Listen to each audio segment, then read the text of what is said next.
అమ్మా, అర్చన చేయమంటారా? ఉమ్. ఎవరి పేరుని అర్చన చేయమంటారమ్మా? కృష్ణ, కార్తీక, కావేరి. వాళ్ళు ముగ్గురు మీ పిల్లలా అమ్మా? అవును పూజారి గారు, నా పిల్లలే.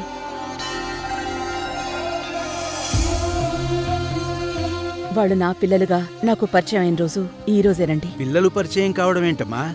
అంటే వాళ్ళు మీ పిల్లలు కాదా? వాళ్ళు నాకు పరిచయం అయినా వాళ్ళు నా ముగ్గురు పిల్లలే. వాళ్ళ పేరును అర్చన చేయండి పంతులు గారు. ఏంటో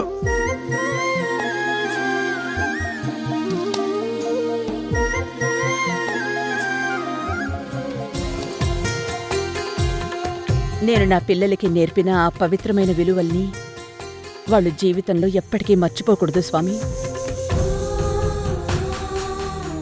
నేను లేకపోయినా అదే మంచితనంతో, అదే సంస్కారంతో నా ముగ్గురు పిల్లలు ఇక ముందు కూడా నూరేళ్లు చల్లగా ఉండేలా చూడు స్వామి.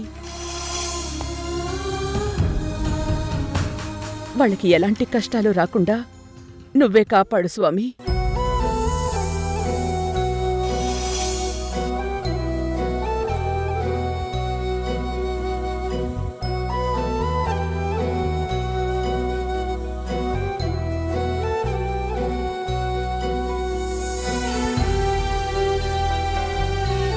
అమ్మా,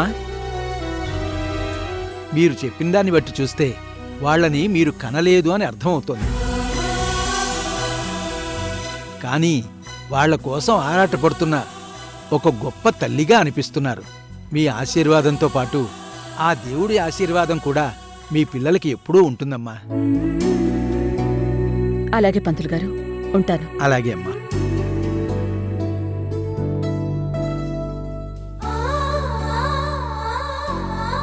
ఆగండి.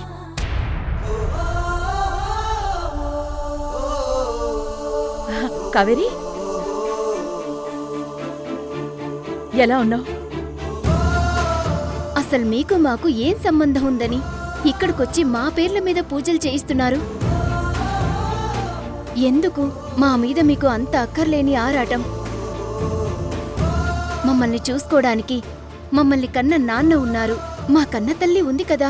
నవమాసాలు మోసి కనకపోయినా మీరు నా కన్నబిడ్డల కంటే ఎక్కువ కావేరి. ఈ లోకం దృష్టిలో కన్న పేగు బంధం గొప్పది కావచ్చు, కాని ఆ కన్న పేగు కంటే కూడా ఏ స్వార్థం లేని మనసు ఇంకా చాలా గొప్పది. ఆ పరిస్థితుల్లో మీ ముగ్గురిని నా సొంత పిల్లలే అనుకున్నాను. కాని ఇప్పుడు మా మనసుల్లో మీకు ఆ స్థానం లేదు కదా. మీ మనసులో ఇప్పుడు నాకు స్థానం లేకపోయినా పర్వాలేదు. నాకు ఊపిరున్నంత వరకు నా మనసులోంచి మిమ్మల్ని తీసేయటం ఎవరి వల్ల కాదు. మీరెప్పుడూ సంతోషంగా ఉండాలి.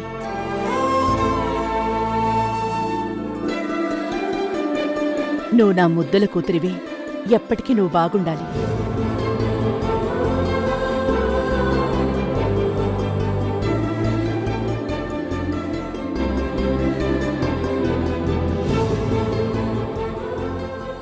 అక్కా, బావున్నావా? నేను బావున్నాను. నువ్వెలా ఉన్నావు? నేను బావున్నానక్కా. నా చెప్పులెక్కడా? ఇక్కడే విడిచాను కదా. అయ్యో కావేరి, ఇదిగో నా చెప్పులేసుకో. ఇదిగో. నాకేం అక్కర్లేదు. అరే, బిడ్డ కడుపు కాలినా కాలు కాలినా తల్లి చూస్తూ తట్టుకోలేదు. ముందు చెప్పులు వేసుకో, పర్వాలేదు. రా, చెప్పులేసుకో.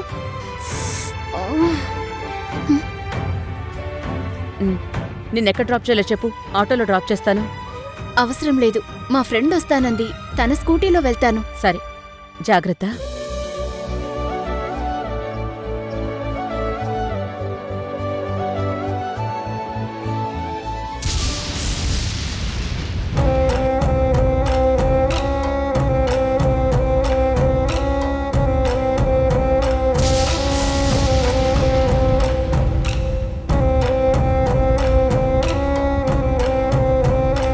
తామసి, మనం ఎన్నో రోజులుగా ఎదురుచూస్తున్న కృత్తికా నక్షత్రపు పున్నమి గడియలు వచ్చేశాయి.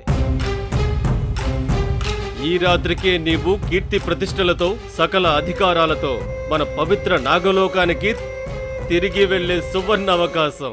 కానీ తక్షక, నా గుండెల్లో ఏదో తెలియని వణుకు పుడుతుంది. ఈ కృత్తికా నక్షత్రపు పౌర్ణమి కాలసర్ప గడియలు ముగిసే లోపు గనుక ఆ నాగమణి నా చేతికి దక్కకపోతే నా శక్తులన్నీ శూన్యమైపోతాయి. ఈ తామసి శాశ్వతంగా అంతమైపోతుంది.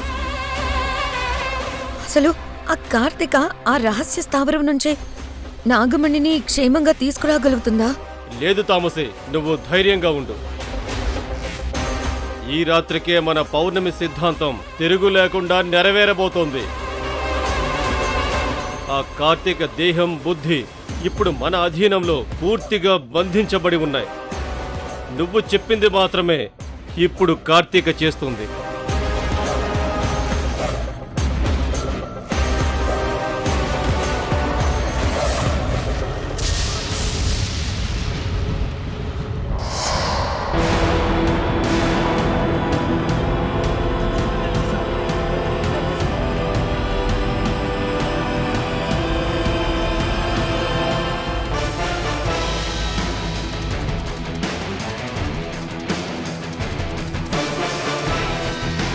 కార్తిక, నీ చుట్టూ ఉన్న ఆ మానవలోకపు నిద్ర మైకాన్ని వదిలించుకొని టక్కున కళ్ళు తెరిచి పైకి లే.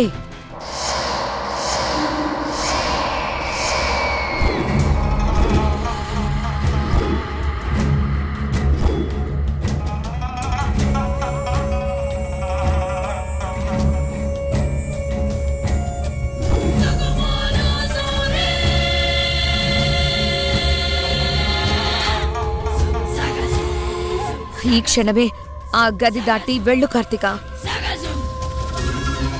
ఆ ఇంట్లోని రహస్య స్థావరంలో భద్రంగా దాచబడి ఉన్న ఆ దైవికమైన నాగమణిని నీ హస్తాల్లోకి తీసుకో.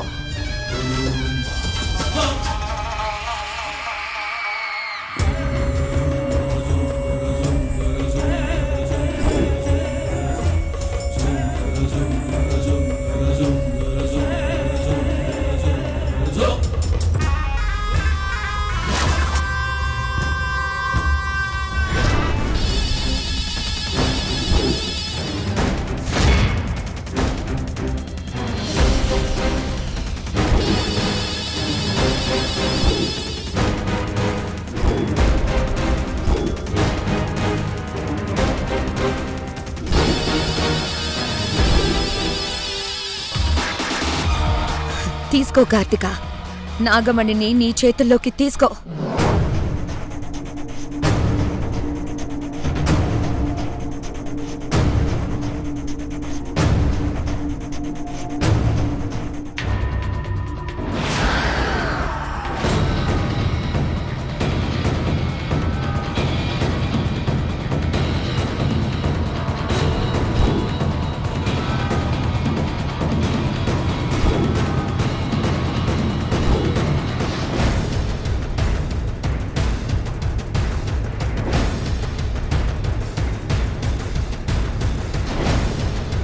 ఆ దైవికమైన అగ్ని జ్వాలలను సైతం లెక్క చేయకుండా ఆ నాగమణిని నీ చేతుల్లోకి తీసుకో కార్తిక.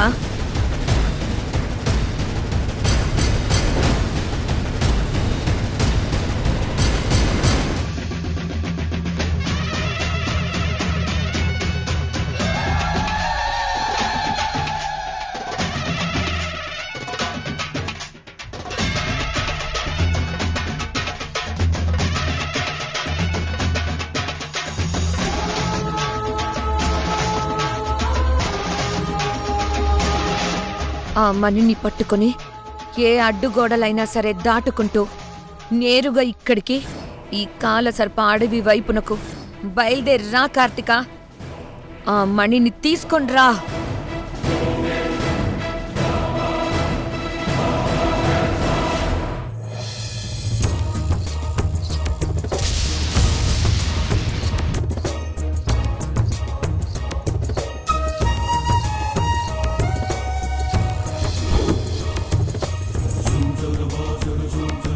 చూడు తక్షక, నాగమణి మన వశమైపోబోతుంది. కళ్ళారా చూడు. నా శక్తులన్నీ తిరిగివ్వడానికి, నన్ను మళ్ళీ నాగలోకానికి మహారాణిని చేయడానికి ఆ కార్తిక ఆ మణిని తీసుకుని ఇల్లు దాటి బయలుదేరింది.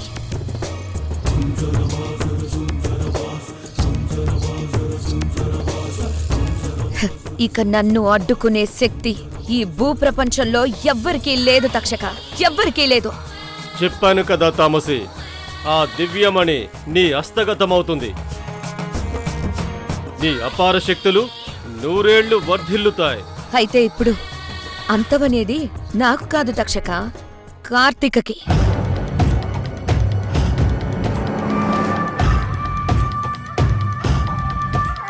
ఈ పౌర్ణమి రాత్రితో ఆ కార్తిక ఆయుష్కే శాశ్వతంగా మృత్యుముద్ర పడబోబోతుంది. నాగమణిని తీసుకొచ్చి మనకి అప్పగించిన మరుక్షణమే తన తలని తానే బద్దలు కొట్టుకొని రక్తపు మడుగుల్లో ప్రాణాలు వదలబోతుంది. ఈ రాత్రి ముగిసేలోపు ఆ కార్తీక శరీరం శవమైపోతుంది. తన కథ ముగిసిపోతుంది.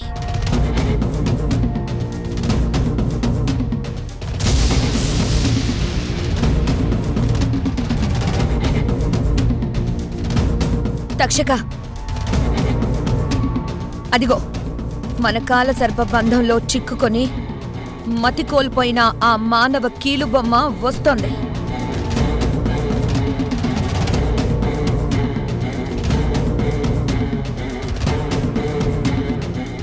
రా కార్తిక, రా.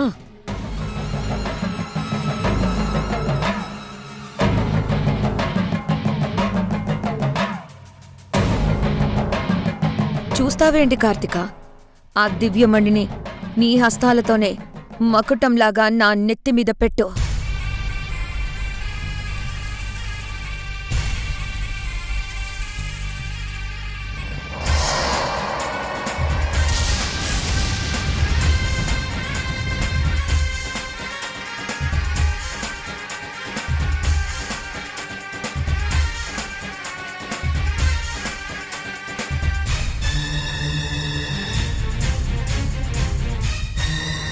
కార్తిక, నా కార్యం సిద్ధించింది.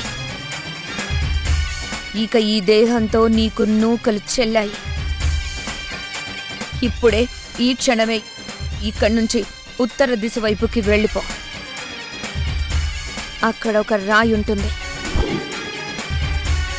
ఆ రాయికి నీ తల కొట్టుకొని రక్తం చిందిస్తూ చచ్చిపో.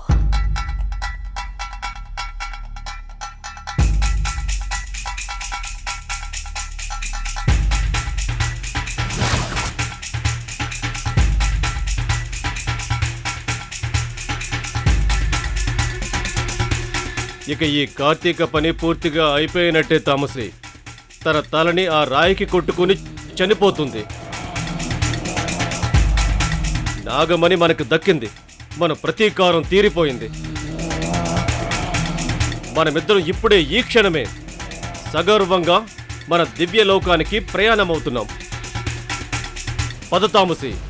వెళ్ళిపోదాం తక్షక, కానీ ఇది మన ప్రతీకారానికి ముగింపని అనుకోకు.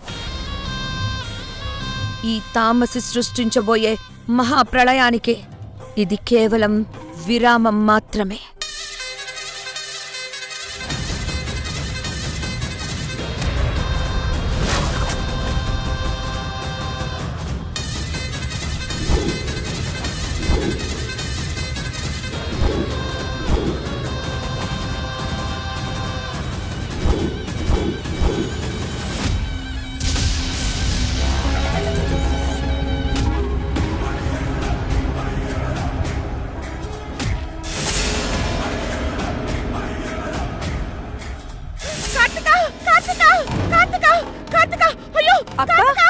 ఏమైందక్క?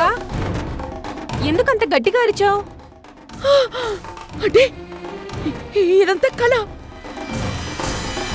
కార్తిక, కార్తిక, కార్తికకి ఏమైందక్క? ఉండు, కార్తిక, మంచినీళ్ళు తాగు, తీసుకో. కార్తిక,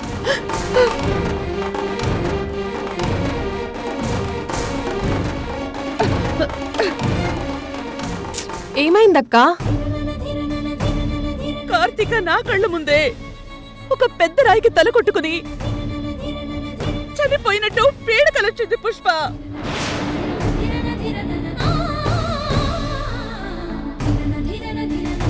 నా కార్తీక ప్రాణానికి ఏదో ఆపద రాబోతోంది పుష్ప. నేను వెంటనే వెళ్ళాలి. అయ్యో, అదేదో పీడకలు అయి ఉంటుందక్కా. అనవసరంగా కంగారు పడకక్కా. లేదు పుష్ప, లేదు. నాకు ఏ కలొచ్చినా అది ఖచ్చితంగా నిజం అవుతోంది. అక్కడ నా బిడ్డ మృత్యుతో పోరాడుతుంటే ఇక్కడ ఈ తల్లి మనసు చూస్తూ ఊరుకోదు. ఆ దేవుడే నన్ను హెచ్చరించాడు. నేను వెళ్ళి నా బిడ్డని కాపాడుకోవాలి. నేను వెళ్తాను, ఇప్పుడే వెళ్తాను. అయ్యో అక్క, ఆగక్క. ఇప్పుడు టైం ఎంతైందో చూసావా? ఈ టైంలో అక్కడ అందరూ పడుకొని ఉంటారు. ఇప్పుడు వెళ్ళి వాళ్ళని కంగారు పెట్టడం ఎందుకు చెప్పు? తెల్లవారేదాకా కాస్త ఓపిక పట్టక్క. ఉదయాన్నే వెళ్ళి వాళ్ళని చూసి మాట్లాడదువు గాని నువ్వు. పడుకో అక్క. నేను పడుకుంటాను, నువ్వు పడుకో. ఉమ్.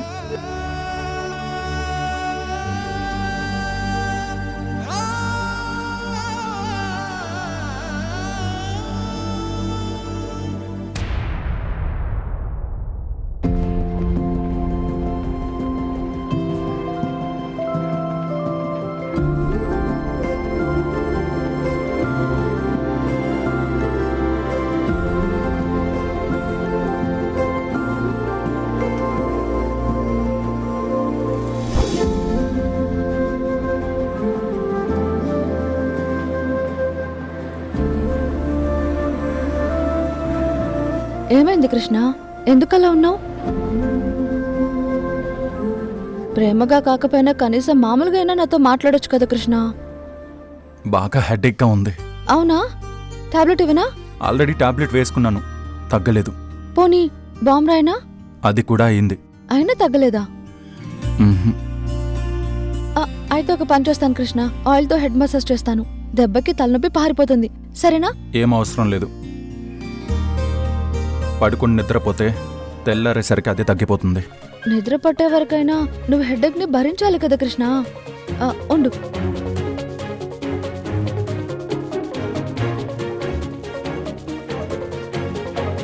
కృష్ణ, వద్దన్నాను కదా. నువ్వు అలాగే అంటావులే, కొంచెం ముందుకు జరుగు. అలా కూర్చో, కదలకుండా కూర్చో. మ్మ్.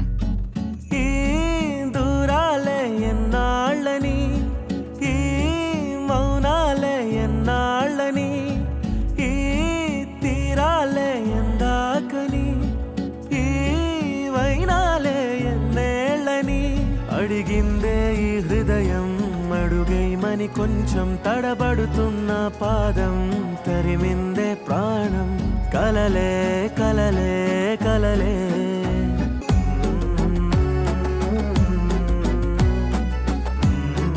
హెల్త్ కంటే ఏదే ముఖ్యం కాదు కదా కృష్ణ. ఎప్పుడూ ల్యాప్టాప్ ముందు పెట్టుకుని కూర్చుంటే హెడేక్ కాక ఇంకేం వస్తుంది చెప్పు? నేనేం చేయను. వర్క్ టెన్షన్స్, ఆఫీస్లో ప్రెషర్స్ అవన్నీ ఎప్పుడు ఉండేవే కదా.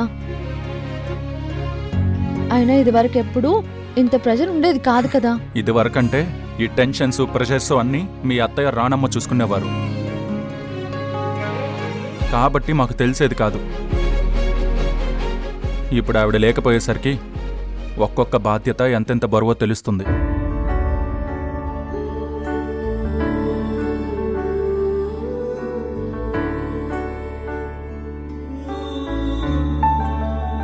ఇవాళ మంచం మీద ప్రియ స్థానంలో నువ్వుండుంటే, నీ స్థానంలో ప్రియ ఉండుంటే ఇలా చూస్తూ ఊరుకనేదా?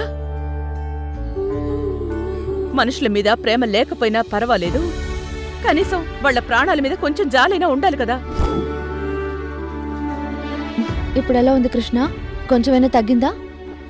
కొంచెం కాదు, చాలా అంటే చాలా రిలీఫ్గా ఉంది.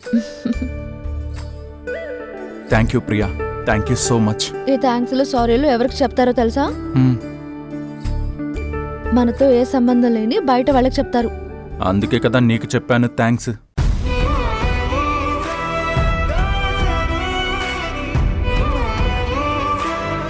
ఏంటి చూస్తున్నావు? నా హెడేక్ తగ్గిపోయింది, నువ్వింక పడుకోవచ్చు.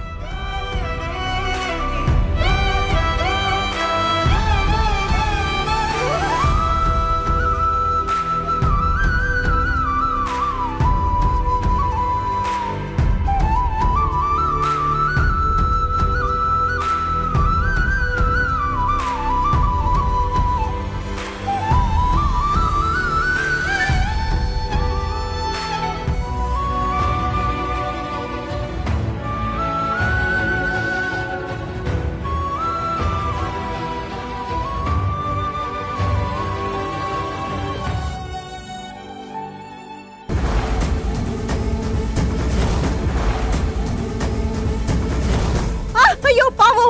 అమ్మా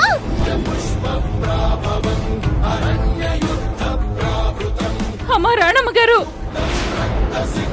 త్వరగా ఇంటికి రండమ్మా. అయ్యో త్వరగా ఇంటికి రండమ్మా. పంకజం ఏమైంది? ఎందుకు ఏడుస్తున్నావు చెప్పు. మన కావేరు అమ్మాయి గారిని పావు కాటేసిందమ్మా.